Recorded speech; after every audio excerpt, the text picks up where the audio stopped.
hacia los 80 ya empezaba todo el movimiento sindical, principalmente financiero, también a repensarse cuál debía ser su papel en términos de una lucha política que se estaba viviendo en esos momentos. Nosotros veníamos de una huelga del 76 que ubicó un escenario bastante importante de movilización, de acción y de participación de los trabajadores en la búsqueda de mejorar sus condiciones de vida. En 1981 realizamos el encuentro de solidaridad y protesta en Zipaquirá, cuyo fin principal era buscar la unidad del movimiento sindical que asistió y conducirlo a una sola central, que fue lo que dio origen a la CUT. ¿Quiénes participamos ahí? Participamos la CSTC como central, el sindicalismo independiente y clasista en su totalidad de las fuerzas que lo componían, los sindicatos que lo integraban, y algunos sindicatos, federaciones de la UTC, de la CTC y de la CGT. Eso es lo que participamos ahí.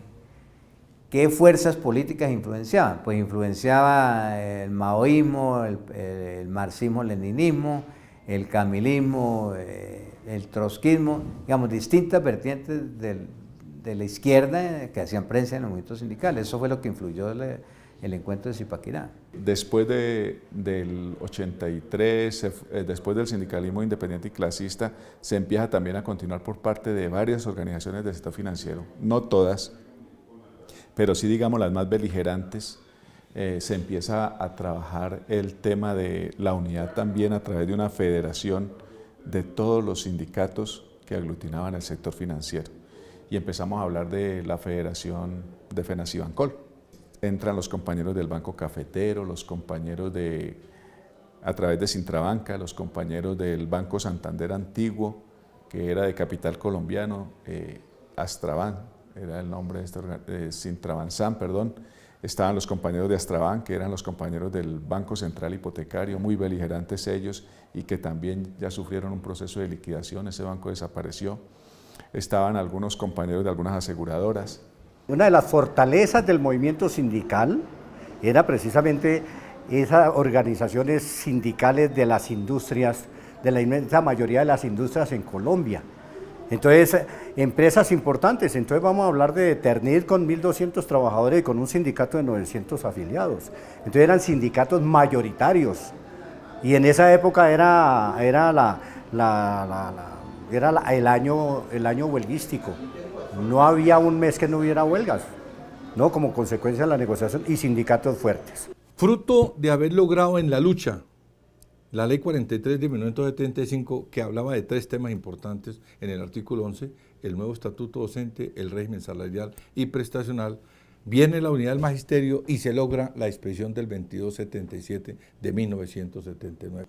¿Qué logra el 2277 como cosas más relevantes? 1, la estabilidad laboral que no existía. 2 tribunales muy importantes, el Tribunal de la Junta de Escalafón a nivel departamental y el Tribunal Nacional. Se decía en ese entonces, era más fácil votar a un ministro que votar a un maestro porque venía la discusión sobre eso. 3, teníamos nuestro propio régimen disciplinario, decreto especial que solamente se encargaba de las faltas disciplinarias para los maestros. Y 3, viene la libertad de cátedra, la autonomía del docente como tal, que eso le permitió a los maestros comenzar a hacer el trabajo con los estudiantes. Y 5, vino el reconocimiento del tiempo doble, que no existía. Los maestros trabajaban en las grandes veredas, en las zonas de difícil acceso. Toda esta serie de derechos fueron favoreciéndole para el ascenso de escalafón, y ahí donde aparecen las reivindicaciones para los hijos, para que los hijos de los maestros pudieran trabajar. De ahí pasamos a la conquista. Fruto de eso, faltaba reglamentar el régimen prestacional, hubo intentos del gobierno y logramos negociar la Ley 91 de 1989, que consagra cosas muy importantes como la pensión de gracia para los maestros de primaria y del ente territorial, la pensión de jubilación para todos los maestros, las primas y bonificaciones que tenían los entes territoriales, y quedan unas lagunas en materia de los maestros nombrados por los entes territoriales, que en el transcurso de esos años siguientes son las luchas que dan los nuevos maestros. En el año 1985 se dan los acuerdos de la Uribe entre el presidente Belisario Betancur y las FARC. esencialmente son unos acuerdos de tregua, pero también unos acuerdos de compromiso del gobierno para unas reformas políticas del país. Están marcadas por la elección popular de alcaldes y una respuesta de las FARC para convertirse en un movimiento político que para ese caso fue la creación de la Unión Patriótica que se dio hacia finales del año 85 y que marca el inicio de la participación política y electoral de la Unión Patriótica en los años posteriores. Hay dos federaciones que son las más notorias en el sector estatal. Una, por un lado, que es FENALTRACE, la defensora de la carrera administrativa, y por el otro lado FENACINTRAP, que recoge al sector eléctrico, el sector de las aguas, los EMPOS, muchos sindicatos del sector salud. Entramos en esa federación y desde ahí defendíamos el derecho a la contratación colectiva. La mayoría de los sindicatos del sector salud estábamos en el sindicalismo independiente, porque no compartíamos las posiciones que asumían esas federaciones, algunas federaciones y algunas centrales obreras, en el sentido de plegarse a la carrera administrativa, de plegarse a la teoría relacionista, y defendíamos la teoría contractualista. En esa medida se desarrollan grandes luchas, desafortunadamente muy sectorizadas. Desde finales de los 70 y principios de los 80 se hacen paros en Santander, se da la marcha de Santander hasta Bogotá, se da la marcha del Cauca hasta Bogotá, se da el paro de más de 50 y pico de días en el departamento del Tolima, se dan paros, somos golpeados, algunos somos despedidos, sufrimos las inclemencias del Estatuto de Seguridad de Turbay Ayala, y en medio de toda esa situación tan compleja surge la necesidad de la unidad. Algunos planteamos que la unidad se debe desarrollar en el sector salud en torno a un sindicato de industria. ¿Qué año? Eso se empieza a plantear de fondo entre los años 1984 y 1985. En 1985 surge otra propuesta, que es la creación de una Federación de Trabajadores de la Salud. Esa Federación de Trabajadores de la Salud se llamó FENTRASALUD. Y entonces, entre 1985 y 1986, se constituye FENTRASALUD.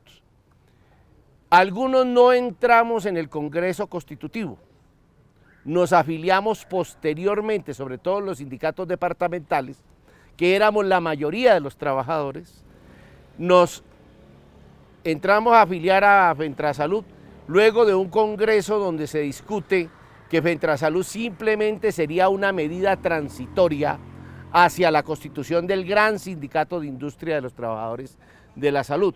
En 1984 los trabajadores estatales con FENALTRACE a la cabeza nos tomamos el Ministerio de Trabajo. En ese momento el Ministerio de Trabajo quedaba en la 19 con séptima para exigir dos cosas fundamentalmente. Primero, la extensión de la carrera administrativa a los entes territoriales, toda vez que la ley 87 del año 78 solamente cobijaba a los trabajadores del orden nacional. Y en segunda instancia estábamos exigiendo que el régimen salarial y prestacional contemplado en los decretos 1045 y 1042 del 78 se extendiera a los empleados públicos del orden territorial. Nos tomamos el Ministerio de Trabajo, cerca de 100 dirigentes y activistas sindicales liderados por Aida Bella, por Angelino Garzón. Y a altas horas de la noche la Policía Nacional iba a entrar al edificio. Al otro día, con el ministro de Trabajo en ese momento, González Arellano, firmamos un acuerdo laboral sin necesidad del convenio 151, sin necesidad de la ley 411, en la cual el gobierno nacional se comprometía con los estatales y con los FENALTRACE a desarrollar nuestras peticiones. En 1983 nosotros asistimos al Congreso de la CSTC y por la decisión de CSTC de trabajar hacia una central unitaria convocando a todo este sector que lo denominábamos el sindicalismo independiente, en 1983 se crea la coordinadora Procentral Unitaria. Ese fue el nombre que le dimos porque nosotros estábamos marchando hacia la creación de una central de una central unitaria. En 1985 incluso a mí me nombra la coordinadora Procentral Unitaria para ir a representar a ese esfuerzo unitario a Cuba, a la conferencia sobre la deuda externa que se realizó en el mes de julio más o menos en La Habana. En el mes de febrero del año 86, FECODE convoca con otras organizaciones un encuentro nacional de sindicalismo independiente que realizamos en las instalaciones del CINEP. En ese evento, bueno, la discusión, dijimos, sigamos discutiendo, pero al final del evento, los compañeros del Frente Popular se acogen a la propuesta aprobada en el Congreso de FECODE, de Central Unitaria, y lanzamos un llamamiento. Y luego eso se remacha con que el gobierno de Belisario nombra a Jorge Carrillo ministro. Y entonces él utiliza muy bien el ministerio para acabar de hacer los lazos de unidad, fundamentalmente con la gente del partido, y el partido generó a las corrientes políticas de los independientes y se hizo un acuerdo. Si uno lee la declaración de principios y los textos que salieron en aquel congreso, la CUT es una central que nace para la lucha de los trabajadores por la instauración del socialismo, de la dictadura del proletariado, la lucha contra la propiedad privada, etc. Yo no sé todavía, y no me lo he podido explicar, cómo Jorge Carrillo, que era pues un dirigente sindical liberal, católico, cristiano, creyente, pues, o Hugo Becerra, firmaron esto, pero se aprobó. Es decir, se dijo que la CUT era una central unitaria, clasista, revolucionaria, no sé qué. Bueno, hemos dicho, era para la construcción del socialismo. En el 86, cuando se organiza la Central Unitaria de Trabajadores, el MOIR no ingresa y sus sindicatos como Citelecom, Caja Agraria y Sindes deciden hacer reuniones a partir del 85 con Mario de J. Valderrama, quien era en ese momento el presidente de la UTC, que básicamente estaba organizado en la UTRAN, Unión de Trabajadores de Antioquia. Allí es cuando nace la CTDC. Participamos de las conferencias de la OIT, la CUT, la CTDC, la CGT, la CTC. Comenzaron unas negociaciones o unas conversaciones más bien hacia el año 1989, junio de 1989, con Mario de J. Valderrama y con Apecides Alves, que en paz descanse. Y dijimos, ¿por qué no hacemos el esfuerzo unitario? Hagamos una sola confederación los tres. Interlocutamos con los compañeros de la CUT, ya el sindicalismo independiente ya no existía, es decir, ya está incorporado en una o en otra confederación.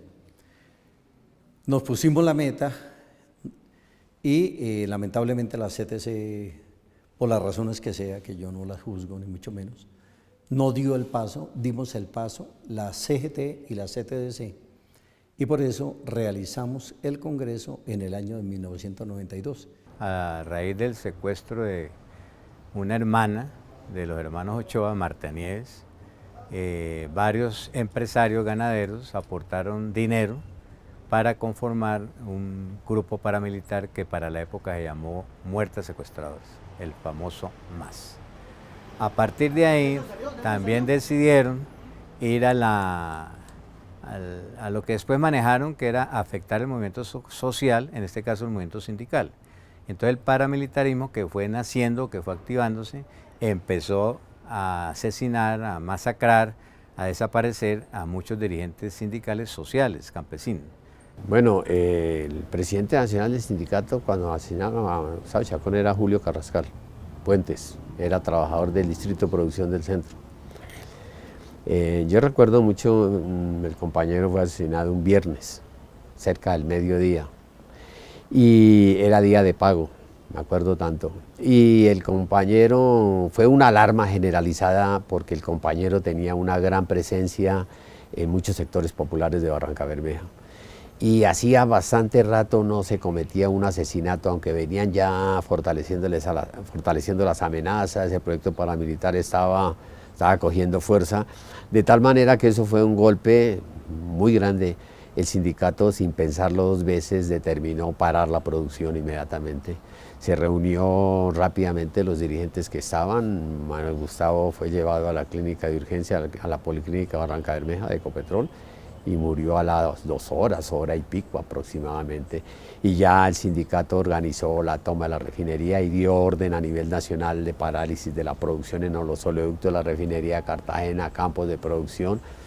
Y nos tomamos la refinería de Barranca Bermeja y nos trasladamos toda la dirección nacional y la dirección de la subdirectiva de refinería, centro, etcétera, a dialogar y a trazar todo el plan de trabajo dentro de las instalaciones de refinería, porque duramos varias horas apagando la refinería. Muchos no éramos técnicos en apagarla y la refinería no se puede apagar de un momento a otro, hay que implementar un plan técnico y eso lo sabían hacer los compañeros que eran operadores de las plantas.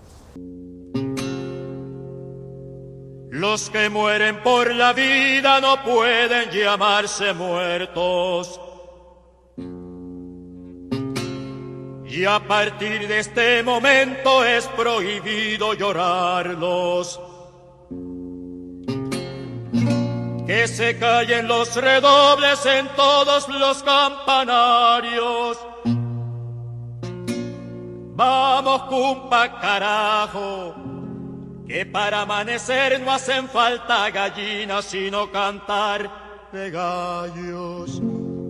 Ellos no serán bandera para abrazarnos con ella, y el que no la pueda alzar, que abandone la pelea. No es tiempo de recular ni de vivir de leyendas.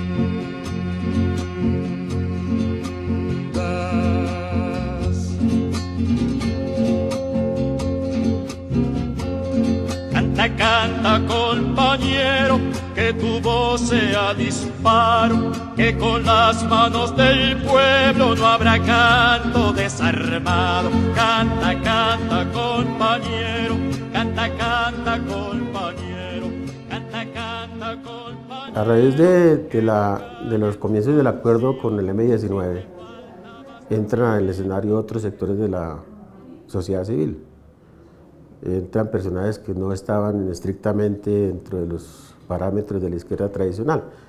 Y además hay una cuestión que hizo crisis, que fue el problema de la cortina de hierro, cuando se rompió la cortina de hierro, que en ese momento es cuando todo el mundo dice, no, se desmoralizó, se vino a pique, y la gente ya como que se desanimó y hay una desmovilización completa. Eso fue lo que pasó, que la gente comienza a desintegrarse en los grupos. Con el acuerdo de paz, entonces aparece la AD y se conforma AM-19, pero con sectores diferentes a la izquierda del MDL, del ELN, de los que participaban en el sindicalismo independiente, externos, Alberto Carvajal, el maestro Orlando Fazborda y otros sectores que entraron en la escena y participan en la conformación de la M-19 y en el lanzamiento de la candidatura de Pizarro León Gómez. No eran necesariamente ni el M-19, sino sectores diferentes ya a esos tradicionales que venían dentro de la izquierda. Ya después de la constituyente, después de que pasaron todas estas cosas, viene una situación y que se entra en una nueva situación y viene el gobierno del doctor César Gaviria y entonces acaba en Colombia la industria protegida, porque aquí para importar los artículos terminados de cosas que se hicieran aquí tenían que pagar un arancel muy alto. Entonces lo acaban y entonces empieza la cuestión de la famosa apertura económica y se cambia el concepto de cómo se manejaba aquí la cuestión de la industria y la protección a lo nacional. Y eso genera obviamente una nueva arremetida contra los trabajadores, porque entonces a la famosa apertura económica se vienen unas reformas laborales, toda una serie de reformas que llamaron flexibilización de las relaciones laborales. En 1990 el gobierno nacional determinó que las telecomunicaciones había que privatizarlas. En otras palabras, regalárselas al capital privado transnacional. Eso lo dijo Virgilio Barco, presidente de Colombia saliente, y también lo dijo César Gaviria Trujillo, presidente que asumía el poder. El 7 de agosto de ese año, el presidente César Gaviria, en su discurso inaugural, dijo que iba a entregar las telecomunicaciones a manos del sector privado. Los trabajadores de Telecom, que en ese momento hacíamos parte de la Asociación de Técnicos y Profesionales de Telecom y de SIC Telecom, sindicato de base para ese momento, adelantamos una cantidad de luchas en defensa de los intereses del patrimonio nacional encarnado en Telecom. Por eso en el año de 1990 hicimos nuestro primer ejercicio fuerte de un paro de 28 o 30 horas que hicimos, donde pudimos demostrarnos a sí mismos que éramos capaces de hacer una lucha de más aliento en defensa del patrimonio público. Sin embargo, seguimos con las discusiones con el gobierno, entregando una documentación muy fuerte en donde demostramos que Telecom era una empresa sumamente viable, con mucho más futuro que presente, que técnicamente era la mejor empresa de Latinoamérica y una de las mejores del mundo, y por lo tanto no debería privatizarse. El 21 de abril del año 1992 el gobierno nacional determina que hay que privatizar de Telecom, a pesar de que veníamos en diálogos permanentes. Privatizar Telecom o venderla, que también es privatizar, era algo monstruoso. ¿Por qué? Porque entregaban a Telecom y 16 teleasociadas, empresas municipales de teléfonos que le pertenecían a Telecom, tenían el nombre de teleasociadas porque era el municipio y Telecom asociados, y el mayor propietario de esas empresas era Telecom. Asimismo, el mayor propietario en un 98% de la empresa de televisión para ese momento en revisión era propiedad de Telecom.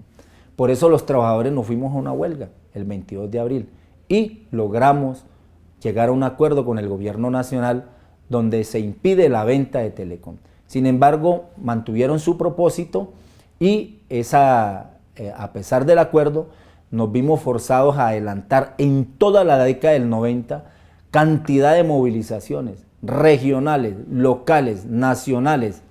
Ese paro de 1992 determina que los trabajadores que dirigimos ese movimiento nos fuéramos para la cárcel en el año de 1993. Ahí tuvimos el apoyo de organizaciones sindicales y de nuestros trabajadores, básicamente de Telecom, y logramos salir airosos con la defensa de Eduardo Umaña Mendoza y mantuvimos nuestra lucha por toda la década del 90, periodo en el cual no se pudo vender la empresa nacional de telecomunicaciones, ni las teleasociadas, ni Inravisión. Los 3 primeros años de la década del 90 se constituyen en el mayor auge neoliberal en el país.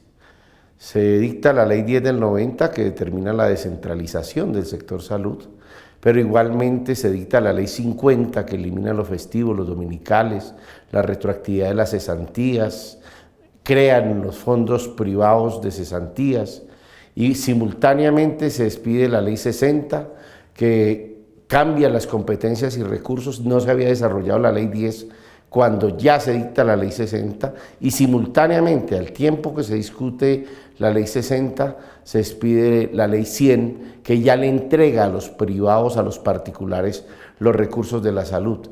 Es decir, que se cambia totalmente la naturaleza de la salud, se la cambian totalmente la dirección de las competencias y los recursos de la salud y de la educación incluso, se crea el Sistema General de Participaciones y esto genera una gran conflictividad en todo el territorio colombiano.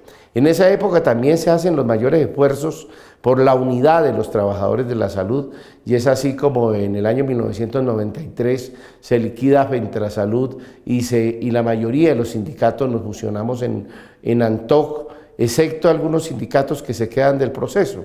Dentro de esos sindicatos que quedan del proceso fundamentalmente están los gremios, está el Sindicato del Seguro Social y está Sindes, que estando cerca de Fentrasalud nunca dieron el paso hacia la fusión en el gran sindicato de industria, y por eso tampoco se dio el paso a lo que se había planteado, que era la gran huelga general de los trabajadores de la salud y la seguridad social en Colombia.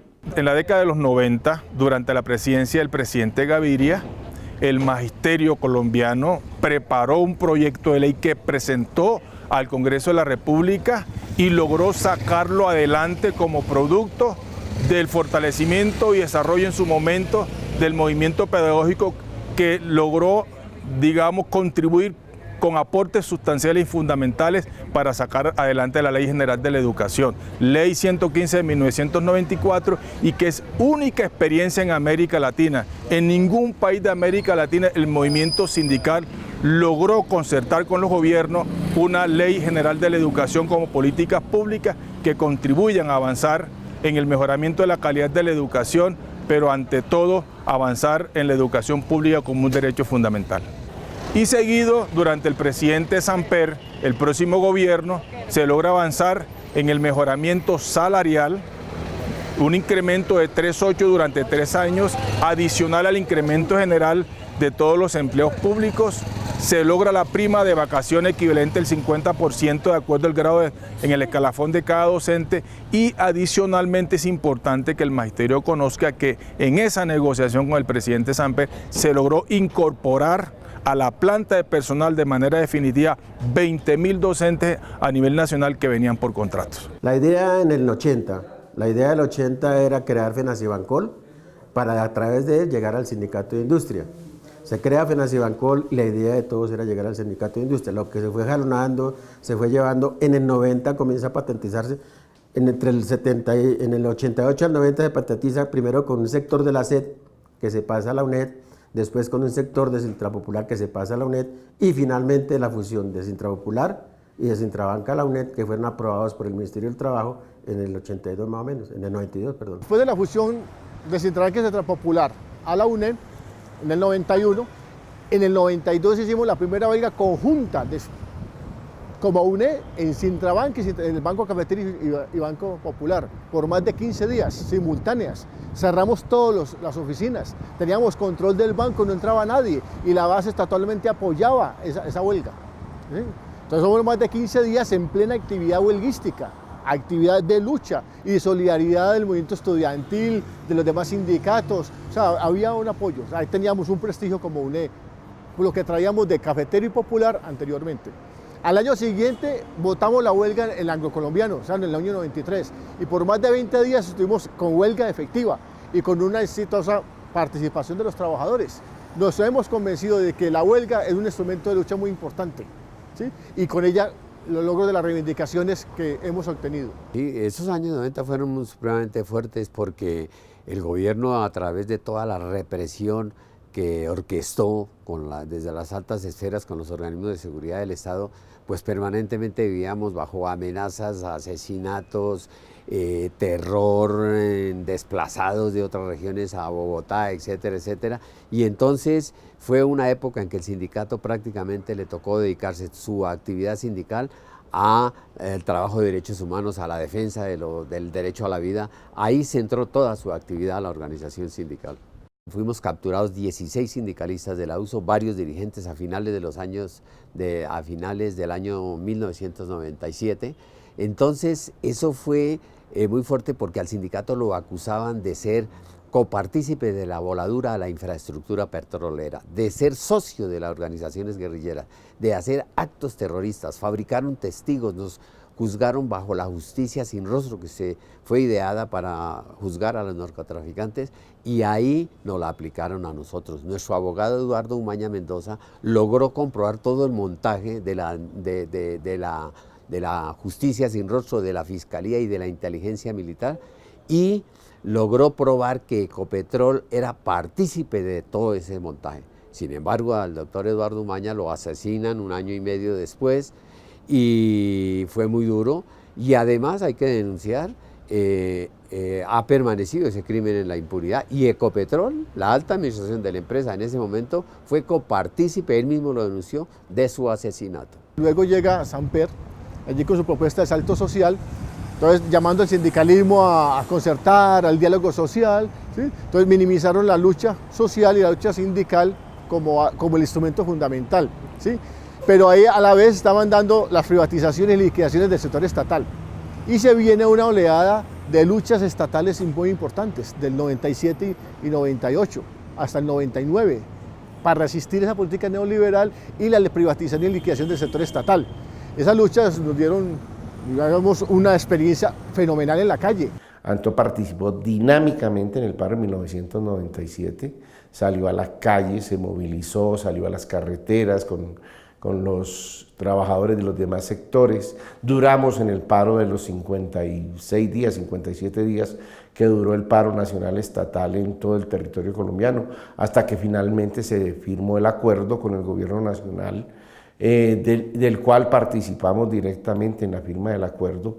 Se establecieron algunos compromisos para hacer menos gravosa la situación de los hospitales. Después del paro estatal del año 1997, el compañero Jorge Ortega García tuvo una participación bastante importante. En ese momento, Jorge era el vicepresidente de la Central Unitaria de Trabajadores CUT de su Ejecutivo Nacional. Salíamos de una reunión de la Central Unitaria de Trabajadores CUT en las horas de la tardecita, por la noche, casi a las 7 de la noche, y nos dirigimos, íbamos en el mismo rumbo, vivíamos muy cerca, nos fuimos en el mismo taxi y dejamos a Jorge Ortega en la puerta del edificio donde vivía, un conjunto residencial en el sur de Bogotá. Él hizo su ingreso y cuando llegó al bloque donde quedaba situado el apartamento donde vivía, lo estaban esperando los sicarios, quienes lo asesinaron abriendo la puerta del edificio donde vivía. A nosotros nos avisan, a mí me avisan media hora, me llaman. Recuerdo que me llama la compañera Patricia Uritica y me pregunta dónde dejaron a Jorge, a qué horas lo dejaron, y pues nos contó la trágica noticia que había sido asesinado. Fue un hombre solidario, un hombre que significó mucho para el movimiento sindical y que su pérdida no la sentimos solamente desde el 20 de octubre de 1998, día en que fue asesinado, sino que su pérdida todavía deja un gran vacío en el sindicalismo colombiano. En los años 90 nosotros vinimos en un fuerte proceso de lucha en diferentes partes del país, específicamente el sur, contra las fumigaciones y las políticas antidroga, ¿no? Por el tema de los cultivos ilícitos y los cultivos de coca, que es muy fuerte en los departamentos del sur, en Tolima. En el 2000, con toda esa antecedentes de movilización y de lucha que tuvimos, que se instala el gobierno de Álvaro Uribe Vélez, pues viene una represalia muy fuerte contra todos los movimientos sociales y organizaciones en Colombia. Fensuagro fue muy afectado por estas políticas de exterminio del Estado colombiano y pues muchas de nuestras organizaciones desaparecieron. En el año 2000 hay que tener muy presente lo que fue la Ley de Libertades Sindicales, que despidió el gobierno de Andrés Pastrana, la ley 584 de 2000, ante la amenaza de la Comisión de Encuesta a la OIT. Y eso conllevó a una jurisprudencia de que usted pueda estar afiliado a la cantidad de sindicatos que quisiera, de que pagara la cuota, y que con usted tener un solo afiliado en una empresa, con eso pueda presentar pliego de peticiones. Eso tuvo un impacto muy complicado, ¿sí? Muy drástico en los proyectos sindicales. A principios del año 2000 empieza la implementación de la reestructuración y de la liquidación hospitalaria. En ese proceso se suprimen más de 80 cargos de los hospitales, se liquidan más de 400 hospitales de todo el territorio colombiano, a tal punto que hoy en día solamente contamos con aproximadamente 846 hospitales de los más de 1.300, 1.400 hospitales que teníamos empezando el año 2000. El Fondo Monetario Internacional recomendó la modificación del régimen de transferencias, que ha significado un cambio sustancial en la vida de la educación y en la vida del magisterio. En el año 2001 se aprueba un acto legislativo que establece un recorte al sistema de transferencias. El sistema de transferencias en esa época tenía dos componentes, situado fiscal y participación de los municipios en los ingresos corrientes de la nación. Y esos recursos se destinaban además para educación, salud, saneamiento básico y agua potable. Con la reforma, el gobierno logra congelar los recursos. En el año 2002, con la expedición de la ley 617, son despedidos centenares de miles de trabajadores de los municipios, de los departamentos, de las contralorías, de las personerías. En el caso particular de Bogotá, Antanas Mockus despidió 30.000 empleados públicos en un solo día. En Cali fueron despedidos 12.000, en Medellín 18.000. Para el año 2003, cuando el gobierno nacional determina liquidar a Telecom, incluso también iban a liquidar a la empresa colombiana de petróleos Ecopetrol, los dirigentes sindicales nos dirigimos hacia la presidencia de la empresa a exigirle al presidente la explicación de por qué iba a vender a hurtadillas, a espalda de los trabajadores, esta empresa tan emblemática e importante. Fuimos recibidos por los vigilantes de manera agresiva, con armas de fuego, y evidentemente nos desalojaron de manera violenta. Nosotros resistimos lo que pudimos, en compañía básicamente en ese periodo de los compañeros de la empresa de teléfonos de Bogotá. No nos alcanzó la fuerza. Para el año 2003 se aprueba el estatuto nuevo que se llama de la profesionalización docente, pero en verdad no es de la profesionalización porque pueden ingresar cualquier profesional. No se exige el título de licenciado, sino el título de profesional. Así que empezando por el título es una farsa. Pero además se creó una comisión para discutir ese estatuto en la cual estuvimos, por ejemplo, en el caso de FECODE, Gloria Inés Ramírez como presidente y yo como secretario. Fueron nombrados los presidentes del Senado y de la Cámara de esa comisión. Ellos nunca asistieron. Esto fue una farsa. Al final nosotros dejamos una constancia de que la comisión no había operado, sin embargo, el gobierno decidió sacar ese decreto. 2004 se da la huelga por la defensa de Ecopetrol, nos echan 250 trabajadores y logramos posteriormente devolver todos esos trabajadores al seno del sindicato, al seno de la empresa. Unos salieron pensionados y los otros quedaron nuevamente con nosotros. En el año 2006 nosotros hacemos nuestro 9º congreso y volvemos otra vez a hacer un plan para recuperarnos nuevamente. Empezamos a hacer incidencia a nivel nacional, internacional en el tema de derechos humanos y hacer un proceso muy fuerte de fortalecimiento organizativo para las organizaciones que quedaron muy débiles por todo ese proceso de represión. En el 2007 hacemos una gran movilización, hacemos parte, no hacemos nosotros solo la movilización, pero hacemos parte de una gran movilización que, por ejemplo, en el Tolima movilizó 10.000 campesinos, en el Caquetá bloqueó el departamento por varios días, y en el sur del país, en el Putumayo y en Nariño, también hubo muy fuerte presencia de movilización. Privatizan el Banco Cafetero convertido en Bancafé y hay algo muy perverso. Instrumentalizan la figura de la cesión de activos y pasivos, es decir, dejan a los trabajadores aquí en el cascarón de empresa con su convención colectiva, con su pasivo pensional y trasladan los activos, es decir, toda la pertenencia del banco a otra denominación que se llama Gran Banco Bancafé y después termina siendo privatizado, vendido al capital privado que esa puja la gana es la vivienda, ¿sí? Y entonces ahí nosotros como UNED perdemos 8.000 afiliados. Se nos da un golpe muy complicado y obviamente el impacto en todas las familias, viene pues obviamente un viacrucis, un drama tremendo, impresionante. Bueno, a mí me tocó dirigir propiamente como presidente el paro de 2007. La verdad es que hubo un buen respaldo de la opinión pública, principalmente de los estudiantes.